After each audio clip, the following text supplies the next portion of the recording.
오늘 말씀은 16장 1에서 11절입니다. 1절 읽습니다. 또 내가 들으니 성전에 큰 음성이 나서 일곱 천사에게 말하되 너희는 가서 하나님의 진노의 일곱 대접을 쏟으라 하더라. 요한계시록의 마지막 심판 예언이 시작됩니다.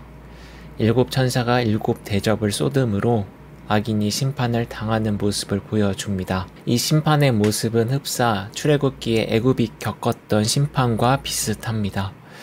첫 번째 대접을 붙자 짐승의 표를 받은 사람들과 따르는 세력들에게 악성 종기가 납니다. 두 번째 대접을 쏟자 바다가 피가 됩니다.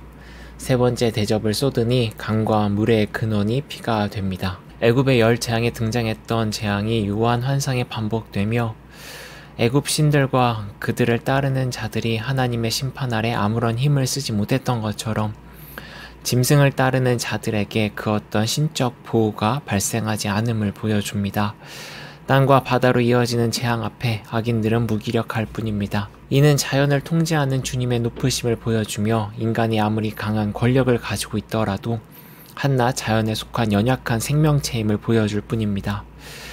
천사가 네 번째 대접을 해에 쏟습니다. 그러자 해는 더 이상 만물에게 필요한 에너지를 공급하는 항성에 머무르지 않습니다. 재앙이 됩니다. 과도한 빛을 땅에 뿜으며 모든 것을 태워버립니다.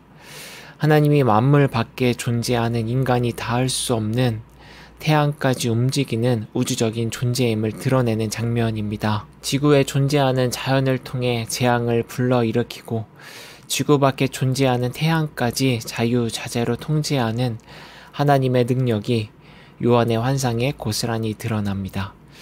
그런데 악의 무리들은 회개하지 않습니다. 자신들의 능력을 훨씬 초과한 주의 능력 앞에서도 두려워하거나 잘못을 뉘우치지 않습니다.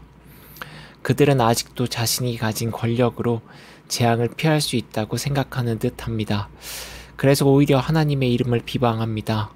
다섯 번째 천사가 쏟은 대접으로 어둠이 찾아오자 앞을 보지 못하는 악인들은 스스로 자기를 괴롭게 합니다. 그러나 이러한 아픔과 불편에도 반성은커녕 계속 하나님을 비방할 뿐입니다. 이 모습 역시 애굽 바로 왕의 모습과 흡사합니다. 그는 재앙 앞에서 교만한 태도를 유지하였습니다. 모세가 보이는 능력을 자신의 궁전 마술사도 할 수 있다고 말하며 깔보기도 했습니다.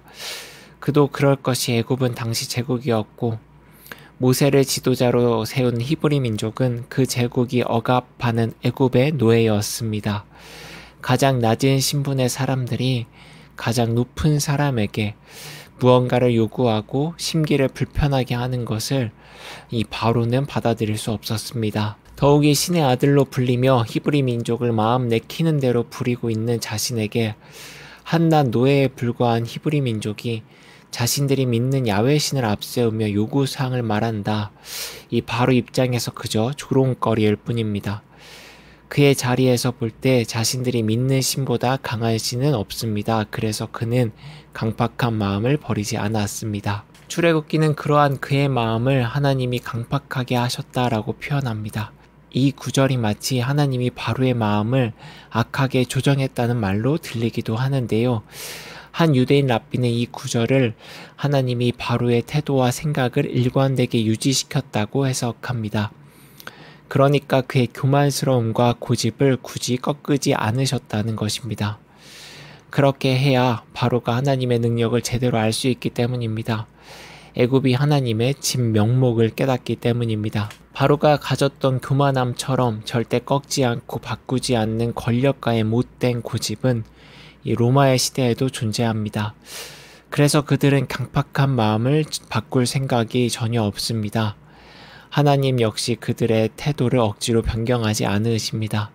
정확한 표현은 아니지만 이 그들의 악한 마음을 하나님이 존중합니다. 그러기에 그들은 재앙이 닥쳐도 회개보다 비방과 교만으로 대응할 뿐입니다. 권력가들의 교만, 회개하지 않는 마음, 고집스러움, 그들의 삶을 비추어 볼 때 당연하다 할 수 있습니다. 악인은 주변에 그들을 통해 이익을 얻기 위해 늘 아부하는 사람들만 있을 뿐이고 그들이 가진 권력이 무서워 쓴소리를 하지 않는 사람들이 즐비할 것입니다. 애초 그들을 비판하거나 그들이 옳지 않다고 말하는 사람은 유배당했을 것입니다. 주변에 자신의 의견에 반대하는 사람이 없으니 자신의 말과 생각이 진리가 됩니다. 결국 마음이 강팍해져 운 좋게 닥친 회개의 상황에도 반성보다 심한 거부와 분노로 기회를 날려버립니다. 줄곧 자신의 주장을 유지합니다. 일종의 고집입니다. 그래서 권력을 갖는다는 것은 굉장히 무서운 일입니다. 세상 사람이 쫓는 힘으로 치환되는 무언가를 자신이 많이 소유하고 있다는 것 역시 마찬가지입니다. 자신에게 힘으로 상징되는 것이 많아질수록 주변에 아청꾼이 많아지고 반대로 진실된 자들은 떠나기 때문입니다. 반성의 기회가 줄어들고 변화의 가능성도 낮아집니다. 악한 길로 가고 있음에도 그것이 악한 길이라는 사실을 알아채기 어렵습니다. 결국 무엇을 고집스레 지켜야 할지, 반대로 무엇은 내가 틀릴 수도 있음을 알고 받아들여야 하는지 분별하지 못합니다. 그리고 그렇게 주의 길을 벗어나 자신 스스로도 세상도 해롭게 하는 존재가 되어 갑니다. 그래서 때로는 자신의 입김이 적어 나의 의견에 모두가 맞장구를 쳐주지 않는 상황과 위치가 도리어 구원에 가까울 수 있겠다는 생각이 듭니다. 실제 주님도 높은 곳이 아니라 낮은 곳으로 임하시고 낮은 곳에 있는 사람들에게 구원의 기쁨을 전하셨습니다. 그러기에 약한 위치에서도 크게 상심하지 않고 그 어느 때보다 가까이 계시는 주의 구원을 경험할 수 있기를 바랍니다. 반대로 높은 자리에서는 교만과 강팍한 마음에 빠지지 않기를 기도합니다.